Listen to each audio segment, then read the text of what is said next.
सत श्री अकाल सारिਆਂ ਨੂੰ स्वागत है ਤੁਹਾਡਾ सच्चियां कहानियां ते करमों। ये ना मेरी माँ ने रखिया सी, क्योंकि जिस दिन मैं पैदा हुई सी मेरे बाप ने चिरां पिछों अपने घर की दहलीज ते पैर रखिया सी। साडे घर मैथों वड्डियां 3 भैणां होर सन, निम्मो, रूपा ते तारो। मैं अपने माँ बाप की चौथी औलाद सी। तीजी भैन तारो दे जन्म समय ही मेरी दादी हुरी साथों वख हो गए ते मेरी माँ बाप एक किराए दे मकान विच रहन लग पए।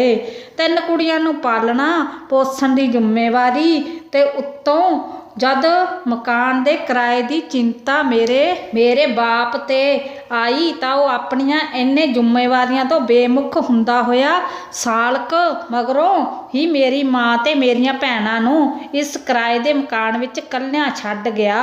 पर उस वक्त मेरे बाप नूं ये नहीं सी पता कि उसके जान मगरों उसकी चौथी औलाद जानी कि मैं उसका इंतजार कर रही होवांगी। मेरे बाप नूं जद पता लग्या कि उसकी चौथी औलाद ने जन्म लिया है तां ओह इस उम्मीद चों कि वह चौथी औलाद मुंडा ही होवेगी वह भज्या मेरी माँ कोल आया। पर वह जिन्ना ही पैरी आया उन्ने पैरी वापस मुड़ गया। मगरों मेरे बाप ने मेरी माँ ते मेरियां भैणां दी कदे सार भी नहीं लई। मेरी माँ ने आप ही लोगों के घरां च झाड़ू पोचे करदी ने सानू पालना जदों तक मैनू होश नहीं सी संभाली। मैं ये समझदी रही कि मेरी माँ ही मेरी माँ ते मेरा बाप है दोनों, ते मेरा संसार बस मेरी माँ ते मेरियां भैणां तक ही सीमित है। पर जिमें जिमें मैं वड्डी हुंदी गई अपने बाप नूं जानन लई उत्सुक हुंदी गई।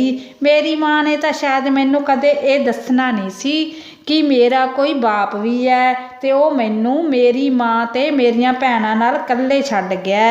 इस गल दा तां मैनू उदों पता लग्या जदों एक दिन गल्लां करदिआं भैन निम्मो दे मूँह ये गल निकल गई। निम्मो भैन मेरियां भैणां विचों सब तो वड्डी भैन सी। निम्मो भैन तो छोटी रूपा भैन सी ते फिर तारो भैन। निम्मो भैन उस वेले 5 साल दी सी जदों उसने फिलहाल आखिरी वार अपने बाप नूं वेख्या सी ते फिर मेरे जन्म पिछों तां मुड़ ओहने भी कदे अपने बाप नूं नहीं सी वेख्या। निम्मो भैन नूं मेरे नाल छेद इस गल दा रोसा सी कि मेरे करके मेरी माँ ते मेरियां भैणां नूं कल्लियां ही अपनी जिंदगी कट्टनी पै रही सी। जे किते मैं मुंडा हुंदी तां शायद अज मेरा बाप साडे नाल हुंदा। मेरे बाप ने तां हुण मुड़ के आउणा ही की सी। ਉਹਨੇ ਤਾਂ ਸਗੋਂ ਮੇਰੀ ਦਾਦੀ ਦੇ ਕਹਿਣੇ ਤੇ ਕਿਤੇ ਹੋਰ ਵਿਆਹ ਵੀ ਕਰਵਾ ਲਿਆ ਸੀ। ਹੁਣ ਤਾਂ ਉਹਦੇ ਘਰ 2 ਮੁੰਡੇ ਵੀ ਖੇਡਣ ਲੱਗ ਗਏ ਸਨ।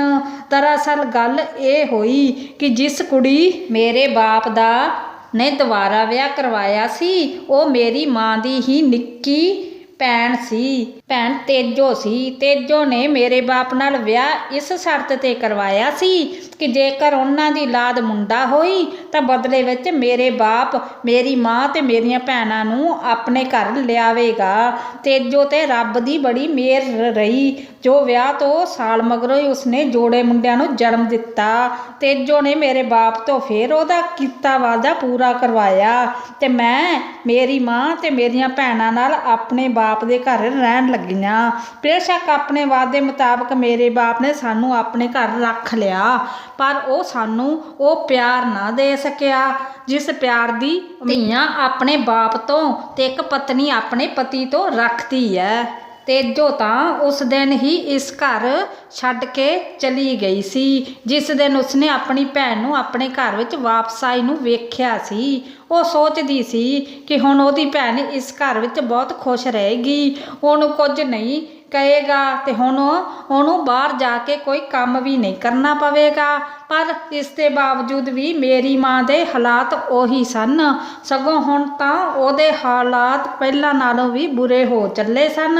ਪਹਿਲਾਂ ਤਾਂ मेरी माँ नूं केवल बाहर जा के कुछ ना कुछ घर का थोड़ा बहुता काम ही करना पैंदा सी पर हुण तां उसनूं अपने सहुरे घर दे सारे काम ही आप करने पैंदे सी। इन्ने जियां दी रोटी बनाउणा डंगर वच्छा सांभना घर की सांभ संभाई ते गोहा कूड़ा करना सारा काम उस ते जिम्मेवार ही आ गया।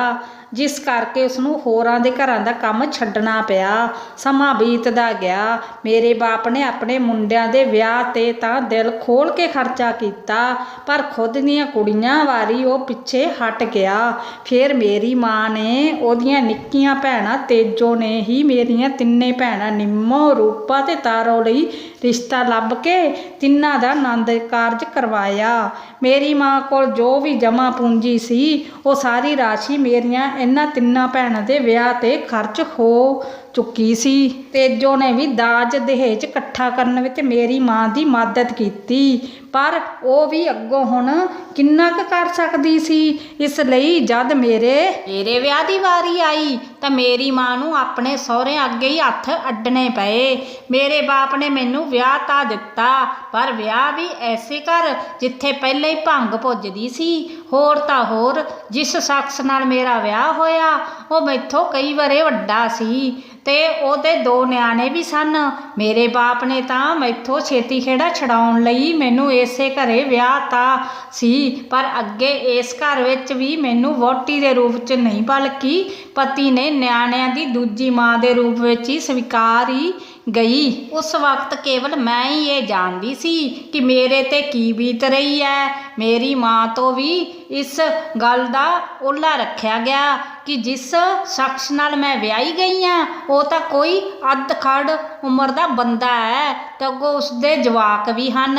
ਮੇਰੇ ਬਾਪ ਵੱਲੋਂ ਇਸ ਗੱਲ ਦਾ ਓਹਲਾ ਰੱਖਣ ਪਿੱਛੇ ਕਾਰਨ ਕੇਵਲ ਇਹ ਹੀ ਸੀ ਕਿ ਜੇ ਕਿਤੇ ਮੇਰੀ ਮਾਂ ਇਹ ਸਭ ਜਾਣ ਜਾਂਦੀ ਤਾਂ ਉਸਨੇ ਕਦੇ ਵੀ ਮੇਰੇ ਵਿਆਹ ਇੱਥੇ ਨਹੀਂ ਸੀ ਹੋਣ ਦੇਣਾ। ਭਲਾ ਕੋਈ ਮਾਂ ਆਪਣੀ ਬੱਚੀ ਨੂੰ ਆਪਣੇ ਹੱਥੀਂ ਨਰਕ 'ਚ ਧੱਕਾ ਕਿਉਂ ਦੇਵੇਗੀ? ਪਰ ਇਹ ਗੱਲ ਮੇਰੇ ਬਾਪ ਨੂੰ ਤਾਂ ਕਦੇ ਸਮਝ ਆਈ ਤੇ ਨਾ ਹੀ ਕਦੇ ਸਮਝ ਆਉਣੀ ਸੀ। ਉਹ ਤਾਂ ਬਸ ਆਪਣੇ ਪਰਿਵਾਰ ਵਿੱਚ ਹੀ ਮਸਤ ਸੀ, ਜਿਸ ਵਿੱਚ ਉਹਦੇ ਮਾਤਾ ਪਿਤਾ ਤੇ ਉਹਦੇ 2 ਪੁੱਤਰ ਤੇ ਅੱਗੋਂ ਉਹਨਾਂ ਦੀਆਂ ਨਵ-ਵਿਆਹੀਆਂ ਵਹੁਟੀਆਂ ਸ਼ਾਮਲ ਸਨ। ਮੇਰਾ ਬਾਪ ਤਾਂ ਸਾਡਾ ਸਕਾ ਹੋ ਕੇ ਵੀ ਸਤੇਲਾ ਹੀ ਰਿਹਾ, ਕਿਉਂਕਿ ਉਸਨੂੰ ਆਪਣੇ ਉਸ ਪਰਿਵਾਰ ਦੀ ਚਿੰਤਾ ਸੀ ਜਿਸ ਵਿੱਚ ਉਹਦੇ ਮੁੰਡੇ ਸ਼ਾਮਲ ਸਨ, ਪਰ ਉਸ ਪਰਿਵਾਰ ਦੀ ਨਹੀਂ ਜਿਸ ਵਿੱਚ ਉਹਦੀਆਂ ਧੀਆਂ ਸ਼ਾਮਲ ਸਨ। ਧੀਆਂ ਨੂੰ ਰੁਖਸਤ ਕਰਨ ਪਿੱਛੋਂ ਵੀ ਮੇਰੀ ਮਾਂ ਸਿਰ ਤੋਂ ਜ਼ਿੰਮੇਵਾਰੀਆਂ ਦਾ ਬੋਝ ਹਲਕਾ ਨਹੀਂ ਹੋਇਆ, ਕਿਉਂਕਿ ਹੁਣ ਉਸਨੂੰ ਆਪਣੇ ਸਹੁਰੇ ਘਰ ਵਿੱਚ ਆਪਣੇ ਸਹੁਰਿਆਂ ਦੇ ਨਾਲ ਵਿਆਹ ਕੇ ਲਿਆਂਦੀਆਂ ਨੌਹਾਂ ਦੀ ਵੀ ਸੇਵਾ ਕਰਨੀ ਪੈ ਰਹੀ ਸੀ। ਇੱਧਰ ਮੇਰਾ ਹਾਲ ਕੁਝ ਇਹੋ ਜਿਹਾ ਸੀ ਕਿ ਮੇਰਾ ਜੀਣਾ ਵੀ ਬਸ ਹੋਰਾਂ ਲਈ ਬਣ ਕੇ ਰਹਿ ਗਿਆ ਸੀ। ਸਾਰੀ ਦਿਹਾੜੀ ਘਰ ਦੇ ਕੰਮ ਕਾਰ ਕਰੀ ਜਾਣੇ, ਸੱਸ ਸਹੁਰੇ ਦੀ ਸੇਵਾ ਕਰਨੀ, ਪਤੀ ਦਾ ਖਿਆਲ ਰੱਖਣਾ ਤੇ ਨਿਆਣਿਆਂ ਨੂੰ ਸਾਂਭਣਾ, ਇਹੀ ਮੇਰੀ ਜ਼ਿੰਦਗੀ ਬਣ ਗਈ ਸੀ। ਮੇਰੇ ਚਾਅ ਤਾਂ ਜਿਵੇਂ ਕਿਸੇ ਟੁੱਟੇ ਸੁਪਨੇ ਵਾਂਗ ਅਧੂਰੇ ਹੀ ਰਹਿ ਗਏ। ਆਪਣੀਆਂ ਭੈਣਾਂ ਦੇ ਵਿਆਹ ਵੇਲੇ ਮੈਂ ਸੋਚਿਆ ਸੀ ਕਿ ਜਦ ਮੇਰਾ ਵਿਆਹ ਹੋਵੇਗਾ ਤਾਂ ਮੈਂ ਸਭ ਤੋਂ ਵੱਧ ਸੱਜਾਂਗੀ। ਮੇਰਾ ਲਾੜਾ ਇੰਨਾ ਸੋਹਣਾ ਹੋਵੇਗਾ ਕਿ ਮੇਰੀਆਂ ਭੈਣਾਂ ਵੀ ਮੇਰੇ ਕਰਮਾਂ ਨੂੰ ਵੇਖ ਸੜ ਭੁੱਜ ਜਾਣਗੀਆਂ, ਤੇ ਜਦ ਮੈਂ ਵਿਆਹ ਕੇ ਸਹੁਰੇ ਘਰ ਜਾਵਾਂਗੀ ਤਾਂ ਲੋਕ ਮੇਰੀ ਸੱਸ ਅੱਗੇ ਮੇਰੇ ਸੋਹਣੇ ਰੰਗ ਰੂਪ ਦੀਆਂ ਸਿਫਤਾਂ ਕਰਦੇ ਨਹੀਂ ਥੱਕਣਗੇ। ਮੇਰੇ ਪਤੀ ਮੈਨੂੰ ਆਪਣੀਆਂ ਪਲਕਾਂ 'ਤੇ ਬਿਠਾ ਕੇ ਰੱਖੇਗਾ ਤੇ ਮੈਂ ਨਵ ਵਿਆਹੀ ਵਹੁਟੀ ਪੂਰੇ ਘਰ ਵਿੱਚ ਛਣਕਦੀ ਫਿਰਾਂਗੀ। ਸਾਰਾ ਦਿਨ ਸਾਡੇ ਵਿਹੜੇ ਵਿੱਚ ਆਂਢਣਾਂ ਗੁਆਂਢੀਆਂ ਦੀਆਂ ਰੌਣਕਾਂ ਲੱਗੀਆਂ ਰਿਹਾ ਕਰਨਗੀਆਂ ਤੇ ਨਵੀਂ ਵਹੁਟੀ ਨੂੰ ਵੇਖਣ ਤੇ ਅਸੀਸਾਂ ਦੇਣ ਲਈ ਮੇਰੇ ਸਹੁਰੇ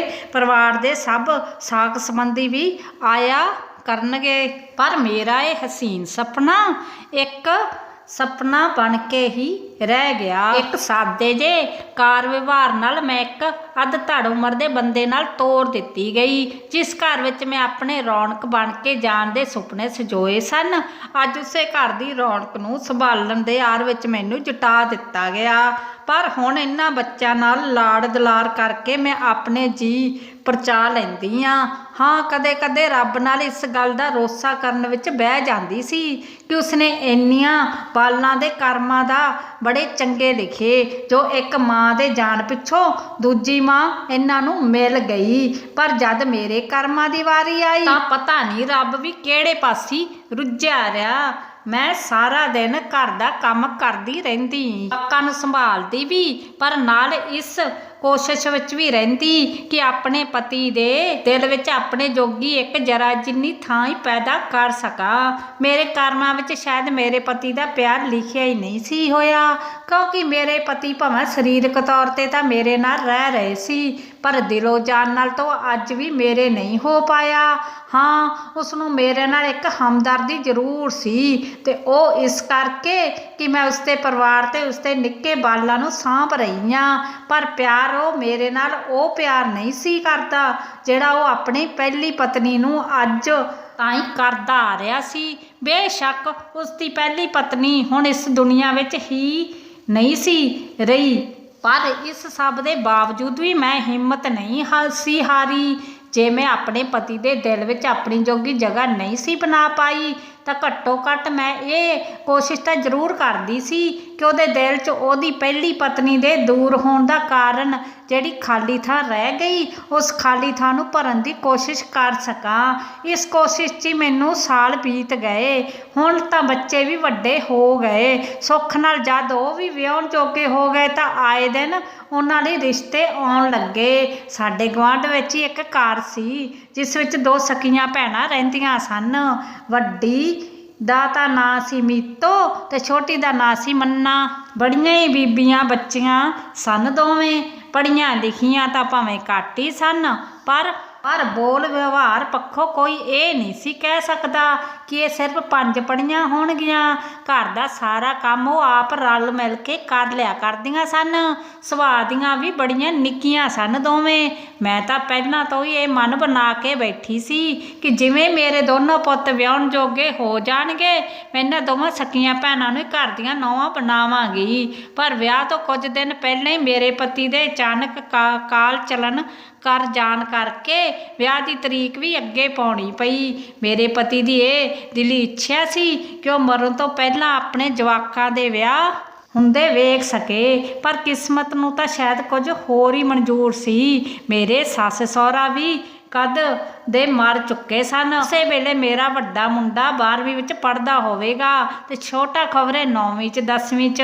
ਪਰ ਹੁਣ ਆਪਣੇ ਪਤੀ ਦੇ ਜਾਣ ਪਿੱਛੋਂ ਮੈਂ ਇਸ ਘਰ ਵਿੱਚ ਬਿਲਕੁਲ ਇਕੱਲੀ ਰਹਿ ਗਈ। ਦੋਵੇਂ ਪੁੱਤ ਵੀ ਆਪਣੋ ਆਪਣੇ ਕੰਮਾਂ 'ਤੇ ਚਲੇ ਜਾਂਦੇ, ਫਿਰ ਦੇਰ ਰਾਤ ਹੋਈ ਨੂੰ ਹੀ ਘਰ ਆਉਂਦੇ। ਪਿੱਛੋਂ ਸਾਰਾ ਦਿਨ ਇਹ ਘਰ ਮੈਨੂੰ ਖਾਣ ਨੂੰ ਪਿਆ ਰਹਿੰਦਾ। ਮੀਤੋ ਤੇ ਮੰਨਾ ਵੀ ਉਵੇਂ ਹੀ ਕਦੇ ਕਦੇ ਮੇਰੇ ਕੰਮ ਵਿੱਚ ਹੱਥ ਵਟਾ ਜਿਆ ਕਰਦੀਆਂ, ਪਰ ਰੋਜ਼ ਦਾ ਵਿਚਾਰੀਆਂ ਉਹ ਵੀ ਨਹੀਂ ਸੀ ਆ ਸਕਦੀਆਂ। ਫਿਰ ਜਦ ਕੁਝ ਮਹੀਨੇ ਬੀਤ ਗਏ ਤਾਂ ਕੁਝ ਸਿਆਣਿਆਂ ਤੇ ਬਜ਼ੁਰਗਾਂ ਦੀ ਸਲਾਹ ਲੈ ਕੇ ਵਿਆਹ ਕਰ ਦਿੱਤਾ ਗਿਆ। ਮੈਨੂੰ ਘਰ ਦੇ ਕੰਮ ਕਰਦੇ ਰਹਿਣ ਦੀ ਆਦਤ ਸੀ, ਇਸ ਲਈ ਮੈਂ ਇਹਨਾਂ ਨਵ ਵਿਆਹੀਆਂ ਨੂੰ ਕਦੇ ਕੋਈ ਕੰਮ ਨਹੀਂ ਕਰਨ ਦਿੰਦੀ। ਹੌਲੀ ਤਾਂ ਦੋਵੇਂ ਭੈਣਾਂ ਜਿਵੇਂ ਖਿੱਚ ਹੀ ਗਈਆਂ। ਹੁਣ ਤਾਂ ਇਹ ਕੱਖ ਭੰਨ ਕੇ ਵੀ ਦੂਰਾ ਨਹੀਂ ਸੀ ਕਰਦੀਆਂ। ਇਹ ਦੋਵੇਂ ਆਪਣੇ ਪਤੀਆਂ ਨਾਲ ਕਮਰਿਆਂ ਅੰਦਰ ਹੀ ਵੜੀਆਂ ਰਹਿੰਦੀਆਂ ਤੇ ਮੈਂ ਬਾਹਰ ਸਾਰਾ ਦਿਨ ਕੰਮ ਕਰਦੀ ਅੱਧੀ ਹੋਈ ਰਹਿੰਦੀ। ਉਮਰਾਂ ਦੇ ਨਾਲ ਹੁਣ ਤਾਂ ਹੱਡ ਵੀ ਇੰਨੀ ਜਾਨ ਨਹੀਂ ਸੀ ਰਹੀ ਕਿ ਬਿਨਾਂ ਰੁਕੇ ਕੰਮ ਕਰਦੀ ਰਹਾਂ। ਮਸਾਂ ਦਮ ਲੈ ਕੇ ਕੰਮ ਮੁਕਾਇਆ ਕਰਦੀ। ਪਰ ਮੇਰੇ ਪੁੱਤਰ ਨੌਂ ਨੂੰ ਕਦੇ ਮੇਰੇ ਤੇ ਤਰਸ ਨਹੀਂ ਸੀ ਆਉਂਦਾ। ਉਹਨਾਂ ਨੂੰ ਤਾਂ ਬਸ ਪੱਕੀਆਂ ਪਕਾਈਆਂ ਮਿਲ ਜਾਂਦੀਆਂ ਸਨ ਤੇ ਉਹ ਇਸੇ ਵਿੱਚ ਹੀ ਖੁਸ਼ ਸਨ। ਪਰ ਜਦ ਕੁਝ ਸਮੇਂ ਮਗਰੋਂ ਮੇਰੇ ਹੱਥ ਪੈਰ ਵੀ ਜਵਾਬ ਦੇਣ ਲੱਗ ਪਏ ਤੇ ਮੈਂ ਮੰਜਾ ਫੜ ਕੇ ਬਹਿ ਗਈ, ਤਾਂ ਮੈਂ ਆਪਣੇ ਹੀ ਪੁੱਤਰ ਨੌਹਾਂ ਨੂੰ ਭਾਰ ਲੱਗਣ ਲੱਗ ਪਈ। ਸਿਆਲ ਵੀ ਹੁਣ ਤਾਂ ਚੜ ਆਇਆ ਸੀ। ਇਸ ਸਿਆਲ ਦੀ ਇੱਕ ਰਾਤ ਬੜੇ ਜ਼ੋਰਾਂ ਦਾ ਮੀਂਹ ਪਿਆ, ਪਰ ਕਿਸੇ ਨੇ ਮੇਰੇ ਮੰਜਾ ਚੁੱਕ ਕੇ ਅੰਦਰ ਨਹੀਂ ਕੀਤਾ। ਮੈਂ ਬਰਾਂਡੇ 'ਚ ਹੀ ਢਾਏ ਮੰਜੇ ਤੇ ਪਈ ਰਹੀ। ਸਾਰੀ ਰਾਤ ਠੰਡ ਨਾਲ ਕੰਬਦੀ ਰਹੀ। ਅਗਲੀ ਸਵੇਰ ਘਰ ਵਿੱਚ ਕਾਫੀ ਇਕੱਠ ਜਿਹਾ ਹੋ ਗਿਆ। ਤੀਵੀਆਂ ਕੁਝ ਚਿਰ ਵੈਨ ਸਿਆਪਾ ਕਰਨ ਪਿੱਛੋਂ ਆਪਣੀ ਆਦਤ ਚੁਗਲੀਆਂ ਕਰਨ ਲੱਗ ਪਈਆਂ।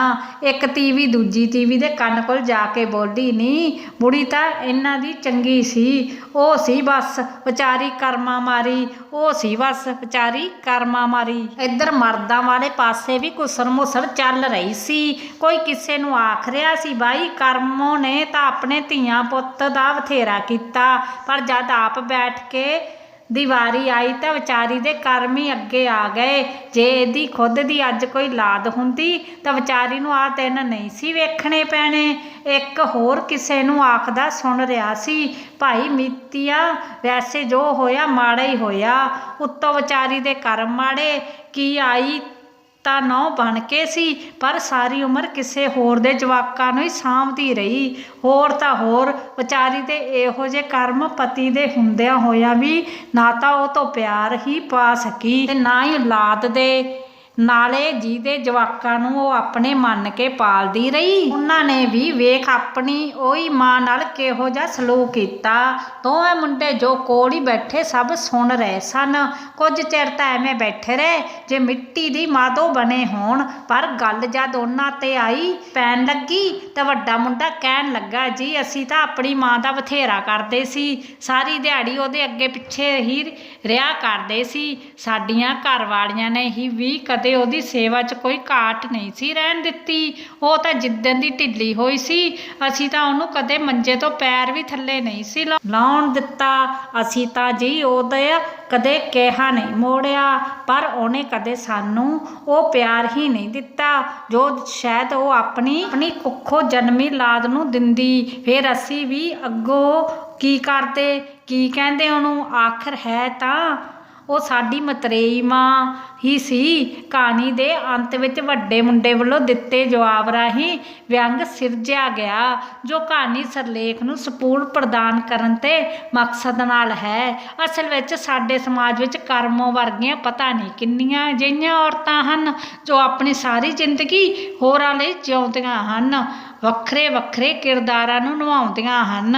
ਇਹ ਔਰਤਾਂ ਆਪਣੀ ਅਸਲ ਪਹਿਚਾਣ ਤੱਕ ਵੀ ਗਵਾ ਦਿੰਦੀਆਂ, ਪਰ ਉਹਨਾਂ ਨੂੰ ਆਪਣੀ ਇਸ ਕੁਰਬਾਨੀ ਦੇ ਬਦਲੇ ਸਮਾਜ ਵੱਲੋਂ ਜੋ ਇਨਾਮ ਮਿਲਦਾ ਹੈ ਉਹ ਉਹਨਾਂ ਦੀ ਕਲਪਨਾ ਤੋਂ ਵੀ ਕਿਤੇ ਪਰਾਂ ਹੁੰਦਾ ਹੈ। ਜੇ ਤੁਹਾਨੂੰ ਸਾਡੀ ਕਹਾਣੀ ਚੰਗੀ ਲੱਗੀ ਲਾਈਕ ਕਰੋ, ਸ਼ੇਅਰ ਕਰੋ, ਚੈਨਲ ਨੂੰ ਸਬਸਕ੍ਰਾਈਬ ਕਰੋ। ਧੰਨਵਾਦ ਜੀ।